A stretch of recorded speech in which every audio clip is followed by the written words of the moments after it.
ክቡራን የሃይማኖት አባቶችና የሀገር ሽማግሌዎች፣ ክቡራን የክልልና የፌዴራል ከፍተኛ አመራሮች፣ ጥሪ የተደረገላቸው እንግዶች፣ ክቡራትና ክቡራን፣ ከሁሉ አስቀድሜ በአማራ ክልል ለሚገኙ የባህል ፍርድ ቤቶች እውቅና በምንሰጥበትና በይፋ ስራ በምናስጀምርበት በዚህ ታሪካዊ ቀን ጥሪያችንን አክብራችሁ በመካከላችን ስለተገኛችሁ በራሴና በአማራ ክልል ጠቅላይ ፍርድ ቤት ስም ከፍ ያለ ምስጋና እያቀረብኩ እንኳን በደህና መጣችሁ ለማለት እወዳለሁ። ሁላችን እንደምንረዳው ኢትዮጵያ በጣም ጥንታዊ ሀገር እንደመሆኗ ከጥንት ጀምሮ አለመግባባቶችን በሀገር ልማድ፣ በባህል ሕጎች፣ በሃይማኖት አባቶች የሚፈቱበት ስርዓት በጣም የጎለበተና ለረጅም ጊዜ የኖረ ነው። ሆኖም ይህ የዳበረና ጠቃሚ ባህል በበቂ ሁኔታ የሕግ ጥበቃ ሳይደረግለትና በሕግ እውቅና ሳይሰጠው ለረጅም ጊዜ ቆይቷል። በ1987 ዓ.ም በወጣው የኢፌዴሪ ሕገ መንግስት ዜጎች በባህል ፍርድ ቤቶች የመዳኘት ባህላቸውን የመጠቀምና የማስፋፋት መንግስትም ይህንኑ የመደገፍ ኃላፊነት የተሰጠው ቢሆንም ለ30 ዓመት በላይ ዝርዝር ሕግ ሳይወጣና ወደ ተግባር ሳይገባ ቆይቷል። በ2016 ዓ.ም አገር አቀፍ የዳኝነትና የፍትህ ትራንስፎርሜሽን እቅድ ትግበራ መጀመሩን ተከትሎ ሞዴል ሕጎች በፌዴራል መንግስት በተለይ በፍትህ ሚኒስቴር ወጥቶና እንደዚሁ ክልሎችም ዝርዝር ሕጎችን በማውጣት ወደ ተግባር እየተገባ ይገኛል። የአማራ ክልል መንግስትም የክልሉ አለመግባባቶችን ለመፍታት ያለውን የቆየና የዳበረ ባህል መሰረት በማድረግ ጥናት ላይ ተመስርቶ አዋጅ ቁጥር 298/2017 ከግንቦት 2017 ጀምሮ ተግባራዊ እንዲሆን ወስኗል። ይህ አዋጅ ከዚህ በፊት በተደራጀ መንገድ በክልላችን በባህላቸው መሰረት አለመግባባቶች ሲፈቱ የቆዩና ሰብአዊ መብቶችንና ህገ መንግስታዊ እሴቶች ጋር የማይጋጭ ልማድ ያላቸው ባህሎችን ያቋቋመ ሲሆን ሌሎች ደግሞ በጥናት ላይ በተመሰረተ እውቅና እየተሰጣቸው እንዲሄድ አቅጣጫዎችን አስቀምጧል። እነዚህን የባህል ፍርድ ቤቶች እውቅና የመስጠት ፋይዳ በዋናነት ከዚህ በፊት ዜጎች ወይም ነዋሪዎች ወደ ሽምግልና ከገቡ በኋላ እንደዚሁም ሽማግሌዎች ውሳኔ ከሰጡ በኋላ ውሳኔዎችን አለመቀበል ቢኖር ማፍረስ፣ እርቆ ስምምነቶችን የማፍረስ ሁኔታዎች ቢኖር አሁን ላይ የሚሰጡት ውሳኔ አስገዳጅ እንዲሆን የህግ እውቅናና ድጋፍ እንዲያገኝ ሆኗል። ይህም የሽማግሌዎችን ድካም ልፋትና ማህበረሰቡን በሰላም የመኖር ባህሉን እንዲያጎለብት የሚያደርግ ነው። የባህል ፍርድ ቤቶች ዳኝነት የሚሰጡ እንደመሆናቸው መጠን በአዋጁ ተጠሪነታቸው ለጠቅላይ ፍርድ ቤት እንዲሆን ተደርጓል። የጠቅላይ ፍርድ ቤቱ ሚና መደገፍና አቅማቸውን መገንባት ይሆናል። በዚህም መሰረት ጠቅላይ ፍርድ ቤቱና የባህል ፍርድ ቤቶች አማካሪ ምክር ቤት ይህም የክልሉ የባህል እና ቱሪዝም ቢሮ፣ የሴቶችና ህፃናት ቢሮ፣ የክልሉ ፍትህ ቢሮ፣ ፖሊስ ኮሚሽን የተካተቱበት ነው። በጋራ ዝግጅት ሲሰራ ቆይቶ የመጀመሪያው ክልል አቀፍ እስከ ቀበሌ ድረስ የደረሰ ጥልቅ ጥናት አካሂዷል። በዚህ ጥናት መሰረት እውቅና ሊሰጣቸው የሚገባ በክልላችንና በሀገራችን በስፋት የሚታወቀውን የሽምግልና ስርዓት ጨምሮ ወደ 15 የሚሆኑ የባህል የአለመግባባት መፍቻ ዘዴዎችን በዛሬው ዕለት እውቅና ይሰጣል። ይህም ብቻ ሳይሆን ቀጣይ ሰፊ ስራ የሚጠይቅ በመሆኑ የትግበራ ፍኖተ ካርታ እንደዚሁ በምክር ቤቱ ተዘጋጅቷል። እውቅና ለመስጠት የሚያስችል መመሪያም በጠቅላይ ፍርድ ቤት ወጥቷል። በተከታታይ አቅም ለመገንባት የሚያስፈልግ የስልጠና ማንዋል እንደዚሁ ተዘጋጅቷል። የባህል እሴቶችን በአግባቡ ጠብቆ ለመያዝ እና ነፃ ሆነው እንዲሰሩ ለማህበረሰቡ የሚያስፈልገውን አገልግሎት እንዲሰጡ የተግባቦት ስትራቴጂን በአግባቡ ተዘጋጅቷል። የአማካሪ ምክር ቤት ጽሕፈት ቤት ተቋቁሟል። ምክር ቤቱ እቅዱን አውጥቶ እየሰራ ይገኛል። የባህል ፍርድ ቤቶች ጠቀሜታ ለሁላችሁ የሚታወቅ ነው።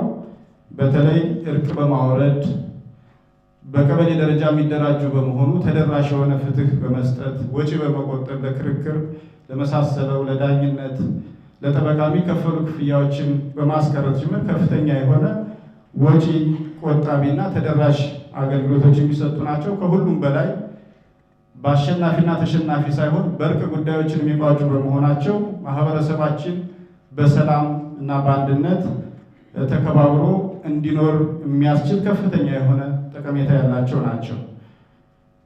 በዚህ ምክንያት ለባህል ፍርድ ቤቶች ሰፊ ስልጣን ተሰጥቷል በአዋጁ። ይኸውም በፍትሐ ብሔር ወይም በገንዘብ ክርክሮች ወይም በንብረት ክርክሮች ምንም አይነት ገደብ ሳይኖርባቸው የትኛውንም አይነት የገንዘብ ክርክር፣ የንብረት ክርክር የማየት ሰፊ ስልጣን ተሰጥቷቸዋል። በወንጀል ጉዳዮችም ቢሆን አነስተኛ በሆኑ በህግ ቋንቋ በግል አቤቱታ የሚያስቀጡ የሚባሉትን የማየት ስልጣን ተሰጥቷቸዋል። ከባድ ወንጀሎችንም ቢሆን ወንጀሉን በመደበኛ ፍርድ ቤት መታየቱን አያስቀሩም እንጂ እርቅ ማውረድን፣ ካሳ መወሰንን የመሳሰሉ ሰፊ ስልጣን የተሰጣቸው ናቸው።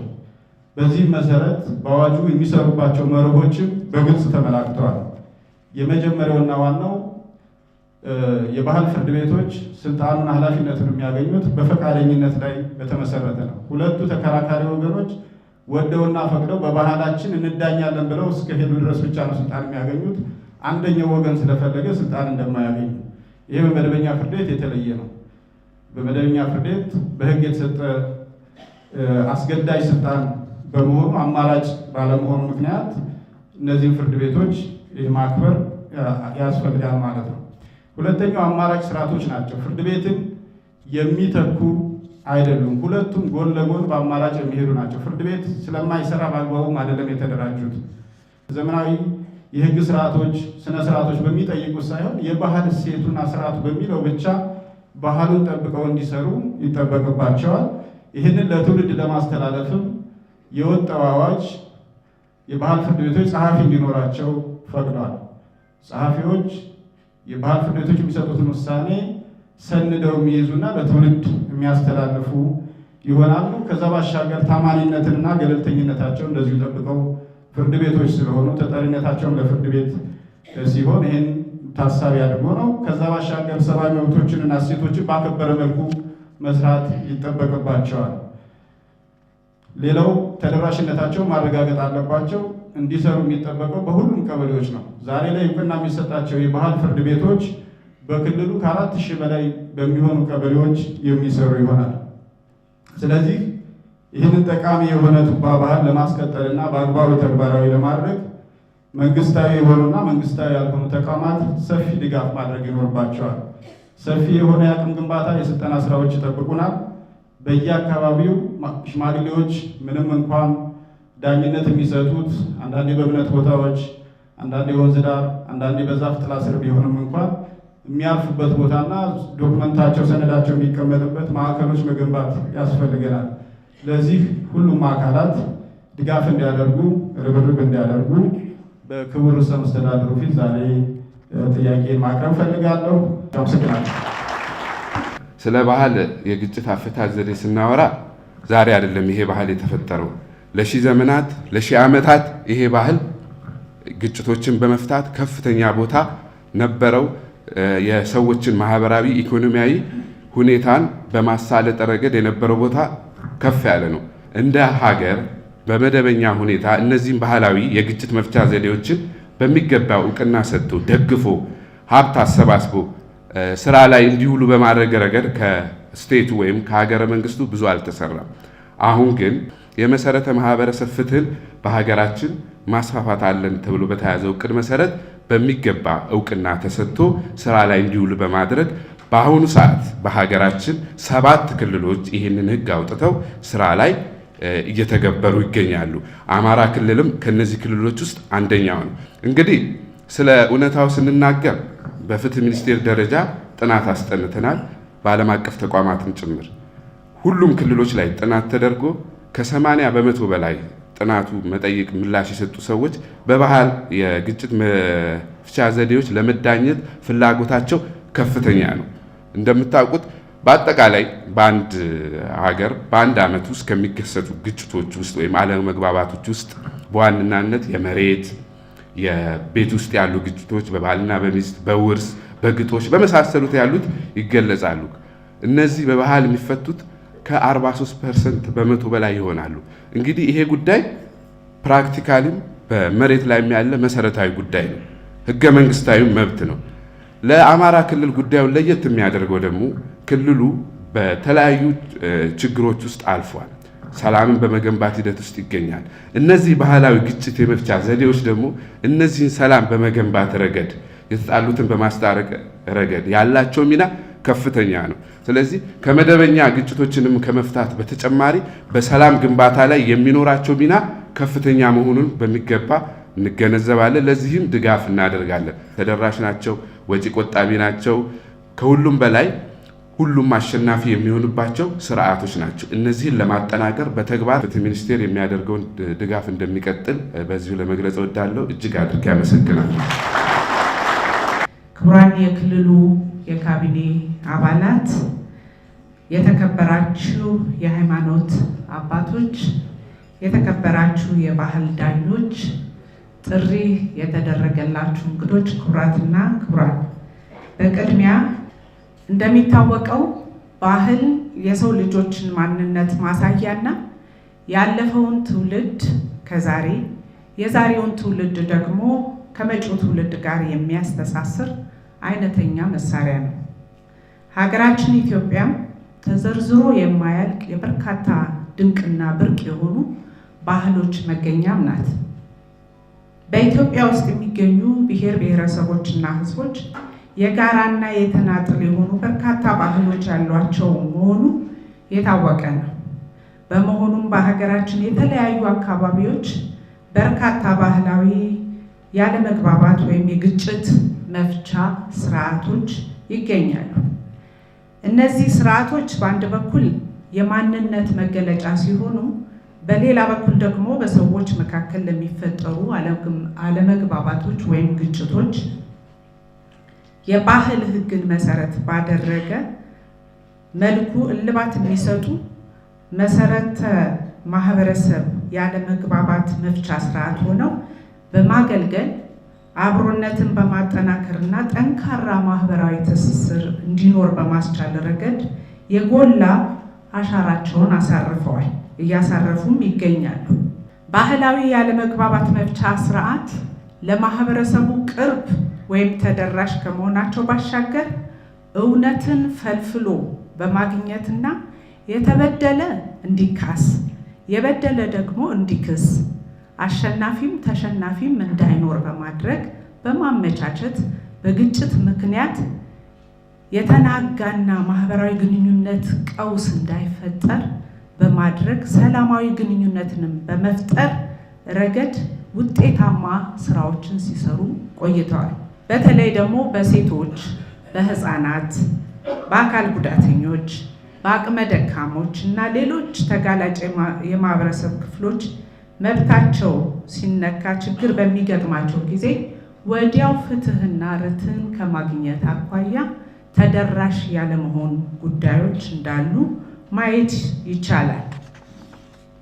አልፎ አልፎም የሚሞከሩ ጥረቶች የሚስተዋሉ ቢሆንም ለተጋላጭ የማህበረሰብ ክፍሎች ልዩ ትኩረትን በመስጠት ደግሞ ረገድ አሁንም ረጅም ርቀት ልንጓዝ ይገባል ብዬ አምናለሁ። ይህን መሰል ችግሮችን በማቃለል ረገድ የባህል ፍርድ ቤቶች አዎንታዊ ሚና አላቸው። ድጋፍ ማድረግና የግንዛቤ ማስጨበጫ ስራዎችን ማከናወን ከተቻለ የባህል ፍርድ ቤቶች ለህፃናት፣ ለሴቶች፣ አካል ጉዳተኞች፣ ለጥቃት እና ለችግር ተጋላጭ የሆኑ የህብረተሰብ ክፍሎችን መብት ወይም ጥቅም በማስከበርና በማክበርም ረገድ የአንበሳውን ሚና ይጫወታሉ ብዬ አምናለሁ። ማህበረሰቡ ጎጂ ልማዳዊ ድርጊቶችን እንዲጸየፍ፣ ጥቃትንም የማይታገስና ለፍትህና ለርትዕ ደግሞ የቆመ ማህበረሰብ እንዲሆን በማድረግ ረገድ የባህል ፍርድ ቤቶች ከፍተኛና አዎንታዊ ሚና አላቸው።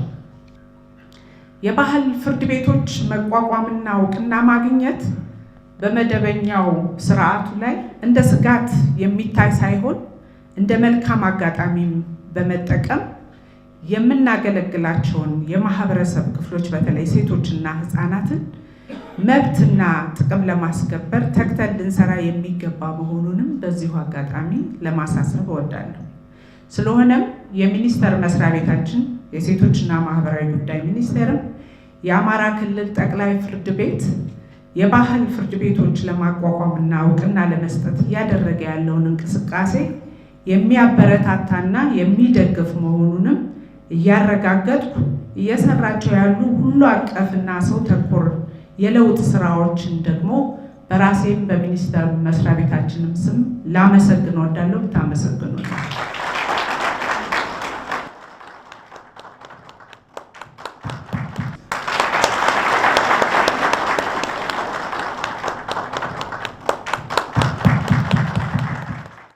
በአጠቃላይ በዚህ መድረክ ተሳታፊ ታዳሚ የሆናችሁ በሙሉ ክቡራንና ክቡራት፣ ባህል የህብረተሰብና የግለሰቦችን ማንነት የመግራት ትናንትን ከዛሬና ነገን ከዛሬ ጋር በማስተሳሰር የጋራ የሆኑ እሴቶችንም ከትውልድ ወደ ትውልድ በማሻገር እና ዘላቂነታቸውን በማረጋገጥ ለትውልድ መከባበርን በማውረስና በቀላሉ የማይበገር የሞራል ጥንካሬና ብርታትን በመገንባት የጎላ ጠቀሜታ ያለው ከመሆኑ ባሻገር ሁላችንም እንደምናውቀው ለዘመናዊ የህግ ስርዓት ምንጭ ሆኖ እያገለገለ ይገኛል።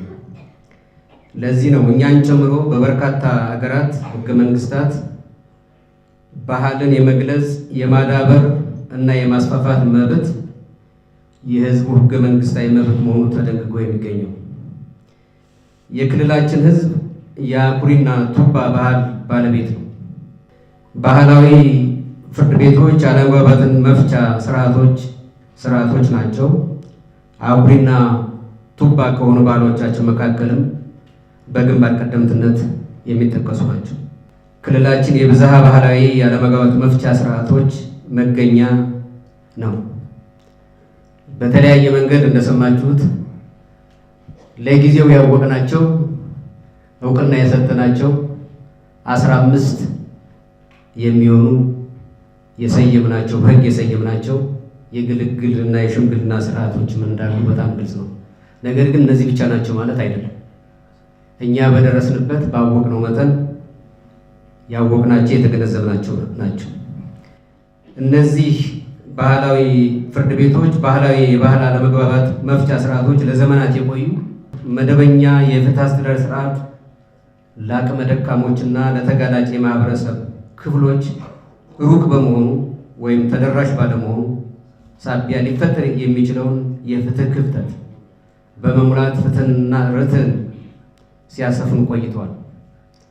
በዚህም የሰዎችን ፍትህ የማግኘት መብት ያረጋግጣሉ። ዘመናዊ የፍትህ አስተዳደር ስርዓት ባልተዘረጋበት ዘመን ዋነኛ የፍትህ ማግኛ ስርዓት ሆነው አገርን አሻግረው ለዚህ አብቅተዋል። የቱንም ያህል የገዘፈና ውስብስብ ችግር ቢገጥም በሽማግሌዎች የዳበረ ልምዳቸውና ክህሎታቸው እና ጥበባቸው ተጠቅሞ መፍትሄ ያበጅለታል። ለዚህም ህዝባችን ትልቅ እውቅናና በሽማግሌዎች የዳኝነትና የግልግል ስርዓት ላይ የጸና እምነት ያለው ህዝብ ነው ያለን። እንደዚሁም በህግ አምላክ ሲባል እንኳን ሰው ወራጅ ወንዝ መፍሰሱን ያቆማል በሚል ለህግ የበላይነት ለፍትህ እና በአጠቃላይ ለህግ የተገዥነት ያለው ህዝብ እንደሆነም ሁላችንም የምናውቀው ነው። ባህላዊ ፍርድ ቤቶች ጥቅም ያላቸው ቢሆኑም በመንግስት በኩል ስርዓቶቹን ለማጠናከር የሚያስችል ይህ ነው የሚባል የረባ ድጋፍ ሳይደረግላቸው በመቅረቱ ምክንያት ከጊዜ ወደ ጊዜ እየተዳከሙ መጥተዋል። ጉዳዮች ሁሉ ወደ መደበኛ የፍትህ አስተዳደር እያቀኑ መደበኛ የፍትህ አስተዳደር ስርዓቱ ሊሸከመው በማይችል ደረጃ ላይ ደርሷል። የፍትህ አገልግሎት ደግሞ የውጤታማና ቅልጥፍና የኢኮኖሚ አዋጭነቱ ከፍ ያለ እንዲሆን በማድረግ በኩል ችግር እየገጠመን ነው ያለ። በሌላ በኩል አመዛኙ የማህበረሰብ ክፍል በብዙ ምክንያቶች ከመደበኛ የፍትህ አስተዳደር ስርዓት ይልቅ ለሚያጋጥሙት አለመግባባቶች በባህላዊ ፍርድ ቤቶችን የሚመርጥ ስለመሆኑ በመስኩ የተደረጉ የጥናት ውጤቶች ያስረዳሉ፣ ያስገነዝባሉ። ስለሆነም ባህላዊ ፍርድ ቤቶች እውቅና መስጠት እና ማቋቋም ለነገ የማይባል ተግባር ነው። ለምን ውሳኔ መስጠታቸው ብቻ ሳይሆን በአጠቃላይ በህዝባችን ውስጥ ፍርድ ቤቶች ከሚሰጧቸው መደበኛ ፍርድ ቤቶች ከሚሰጧቸው ከሚበይኗቸው ከሚያስተላልፏቸው ውሳኔዎች በላይ የማህበረሰቡን መስተጋብር በማረጋገጥና ማህበራዊ ፍትህን በማንገስ ውስጥ ከፍተኛ ሚና ያላቸው ናቸው። የክልሉ መንግስት ባዘጋጀው የ25 ዓመት የአሻጋሪ እድገት እና ዘላቂ ልማት ፍኖተ ካርታ እንደዚሁም ከፍኖተ ካርታው በተቀዳ የ5 ዓመት ስራ ችግር ውስጥ የዳኝነትና የፍትህ ዘርፍ እንዲሁም የባህል እሴቶች ልማት ዘርፍ የእቅዶቹ ለመጀመሪያ ጊዜ በዘርፍ ደረጃ ራሳቸውን ችለው እንዲታቀዱ በማድረግ የብዝሃ ፍትህ መስጫ ስርዓታትንና ለባህል እሴቶች ግንባታ ልዩ ትኩረት በመስጠትና ለማጠናከር እንደዚሁም ሁለንተናዊ ድጋፍ ለማድረግ እቅዱ የ25 ዓመት እቅዳችን ይህንን ጉዳይ እውቅና ሰጥቶ በአጠቃላይ ከፍርድ ቤቶቻችን ጋር የመንግስት አካላት ተጠናክረው እነዚህን ተቋማት ለማጠናከር ጥረት እንዲያደርጉ በእቅዳችን ያካተተ ነው። የባህል ፍርድ ቤቶችን ማቋቋምና እውቅና መስጠት ያሻበት ብቸኛው ምክንያት ህዝቡ ለዘመናት ሲገለገል የቆየባቸው አገር በቀል የሆኑ ያለመግባባት መፍቻ ስርዓቶችን በማጠናከር የማህበረሰቡን የሰዎችን ፍትህ የማግኘት ህገ መንግስታዊ መብት ይበልጥ ማስፋትና ተደራሽ ለማድረግ ነው። በተደጋጋሚ በህብረተሰባችን ውስጥ ከመልካም አስተዳደር አኳያ የሚነሱ ጉዳዮች የአገልግሎት አሰጣጥ ነው። የአገልግሎት አሰጣጥ በአጭሩ ለመግለጽ 3 ችግሮች ያሉበት ነው። አንደኛው የተደራሽነት ችግር፣ ሁለተኛው ቀላልነት፣ ቀለል ባለመልኩ የህብረተሰብን ችግር መፍታት እና ይህንን ችግር የሚፈቱ ተቋማት ህብረተሰቡን መምሰል አለመቻላቸው። ህብረተሰቡን የሚመስሉ በመሆናቸው ምክንያት እነዚህ ፍርድ ቤቶች የዜጎችን ወይም ፍትህ የማግኘት መብት ያነሱ የማህበረሰብ ክፍሎችን በራሳቸው ጫማ ላይ ሆነው የሚመለከቱ በመሆናቸው ምክንያትና ደግሞ በአጠቃላይ ቀልጣፋ ውሳኔ የሚሰጡ በመሆናቸው ምክንያት በአጠቃላይ የፍትህ ስርዓቱን የዜጎችን የአገልግሎት ተደራሽነት በማስፋፋት የመንግስትንና የህዝብን ግንኙነት መንግስት በህዝብ ላይ ያለውን ተቀባይነት በማሳደግም በኩል አይነተኛ ሚና የሚጫወቱ ናቸው። ለእነዚህ የባህል ፍርድ ቤቶች እውቅና የመስጠትና የማቋቋም ሂደትም ሆነ ሌሎች ተያያዥ ስራዎች ከማናቸውም አይነት የፍርድ ቤቶችና የዳኝነት ስርዓት ነፃነትን ከሚጋፉ ሌሎች ጉዳዮች መቆጠብ ይኖርብናል። በተለይ የመንግስት አካላት እነዚህ ባህላዊ ፍርድ ቤቶች ወትሮም የነበሩ ቢሆንም አሁን ህጋዊ መልክ ይዘው እንዲያድጉ እንዲጎለብቱ ፍላጎታችን እንደሆነ ሁሉ እነዚህ አካላት ባልተገባ ጣልቃ ገብነት እንዲጣመሙ እና አስተዳደራቸው እንዲበላሽ ከሚያደርግ ነገር መቆጠብ ያስፈልጋል። በህብረተሰባችን ውስጥ ጥበብ አለ። ይሄ ጥበብ ለማናችንም ግልጥ ላይሆን ይችላል። ነገር ግን ይሄን ጥበብ ግልጥ አድርገን ህግ ማዕቀፍ ሰጥተነው እንዲጎለብት እያደረግነው ነው። ይህም በምንሰጥበት ጊዜ ደግሞ ቀደም ሲል ተደብቆ በራሱ መንገድ ሲያድግና ለህብረተሰባችን አገልግሎት ሲሰጥ የነበረ እውቀት እኛ በመግባታችን ምክንያት ይቃናል ማለት ብቻ አይደለም፣ ሊበላሽም የሚችልበት ሁኔታ ስለሚፈጠር ከሚያበላሹ አካሄዶችና አቅጣጫዎችም በትልቁ መቆጠብና ይልቁንም ይሄ ቀደም ሲል የነበረ ባህላዊ እሴታችን የህግ ማዕቀፍ ይዞ እንዲጎለብት ማድረግ በከፍተኛ ደረጃ መስራት ይኖርብናል። ስለሆነም በየደረጃው የሚገኘው የክልሉ መንግስት አመራር አካላት ይህንን በቅጡ ተገንዝበው ወይም ተገንዝበን በአንድ በኩል ጠቅላይ ፍርድ ቤቱ ለባህላዊ ፍርድ ቤቶች እውቅና ለመስጠትና ለማቋቋም የሚያደርገውን ጥረት አቅም በፈቀደ መጠን መደገፍና የሚጠበቅንን ለማድረግ መንቃት ይኖርብናል። በአጠቃላይ ለባህላዊ ፍርድ ቤቶች እውቅና የመስጠትና የማቋቋም ሂደትም ሆነ በትግበራ ሂደት ተጋላጭ የማህበረሰብ ክፍሎችን መብት በማስከበርና በማስከበር ረገድ የሽማግሌዎች ድርሻ፣ የአባገሮች ድርሻ የጎላ መሆኑ ታውቆ ሂደቱ አሳታፊ፣ እኩልነትን በሚያረጋግጥ ሰብአዊ መብቶችን የሚያስከብር የሚያከብር እንደዚሁም ደግሞ ህገ መንግስታዊ እሴቶቻችን ያገናዘበ ይሆን ዘንድ አደራ ለማለትም እፈልጋለሁ። ምክንያቱም ባህላዊ ፍርድ ቤቶቻችን ቀደም ሲል ያልኩት በጎ ሚና ቢኖራቸውም በተለይም ደግሞ በዓለም አቀፍ ደረጃ ኢትዮጵያ የተቀበለቻቸውን ያጸደቀቻቸውን የሰብአዊ መብት ድንጋጌዎች እና ሌሎች የሰው ልጆችን መብት እንዲከበሩ ማድረግ ያስፈልጋል። በመጨረሻም የበላይ ፍርድ ቤቶች በሕግ የተሰጣቸውን ኃላፊነት ከማህበረሰባችን ተጠቃሚነት ጋር አያይዘን በአጠቃላይ ማህበራዊ ስሪታችን ጋር በማጣጣም ለሕዝባችን ፍትህ በሚያስፍን መንገድ ማህበራዊ መረጋጋትን በሚፈጥር መልኩ ለማከናወን ሁላችንም የየራሳችንን አዎንታዊ ሚና እንድንጫወት በአማራ ብሔራዊ ክልላዊ መንግስት ስም ጥሬን አቀርባለሁ። በጣም አመሰግናለሁ።